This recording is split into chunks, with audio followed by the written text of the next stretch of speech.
Ang tanong, saan ba tayo pwedeng bumili? Ang sagot doon, depende kung maaga mo nakita. Kung maaga mo nakita, siyempre makapag-desisyon ka rin ng maaga.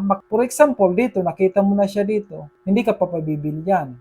Dito nakita mo, uy, sabi niya, walang volume pero hindi break out. Pagdating dito, ang lakas ng volume, pwede ka nang sumabay dito. Dito, pwede nang bilihan ito dito. Sa area na ito, bumili ka na dyan. Iyan ang mga area na pwedeng pagbilhan natin. Dito sa bottom na ito, pwede na tayo magbili dyan, sa area na yan.